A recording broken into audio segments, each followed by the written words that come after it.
So number one, prayer is for transformation. Number two, prayer is for spiritual legislation. Number three, prayer is for petition.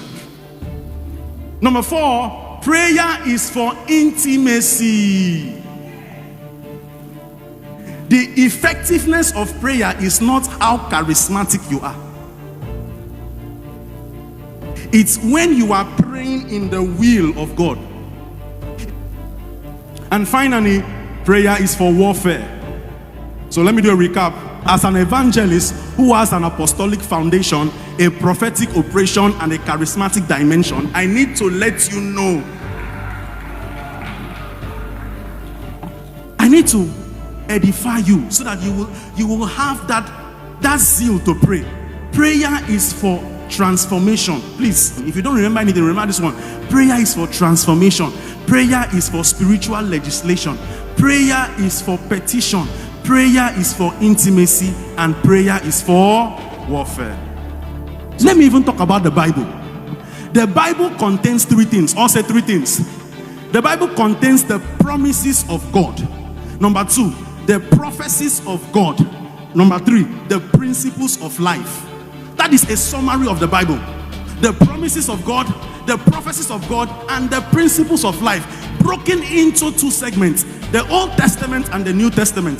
The Old Testament contains the story of the creation, the story of the prophets, and the miraculous deeds of the prophets. Why the New Testament from Matthew, Mark, Luke, and John talks about the story of Jesus, the exploration of Jesus. The book of Acts talked about followers of Jesus.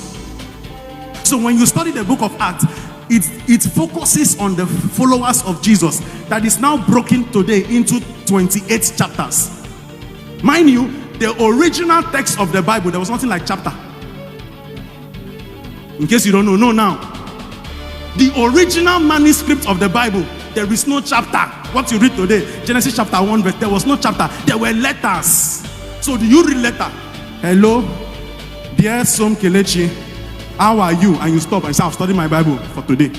You read Matthew as a letter. You read Proverbs as a letter. We are supposed to operate in the realms of Acts 29. The book of Acts has 28 chapters. So we are to operate in the level of Acts 29, which means continuation of the apostles of Jesus Christ. Grow up. We are to walk in the realm of Acts 29. What did the Acts of the Apostles do? They were casting out demons. They were teaching. They were preaching. And if you're not in that realm, you need to grow up. The next one is the epistles, which is 1 Corinthians, 2 Corinthians. Those are letters given to the body of Christ. So if you want to grow in Christian doctrine, if you want to have sound doctrine, study the epistles. Revelation is the apocalypse, which talks about the revelation of Jesus Christ is coming.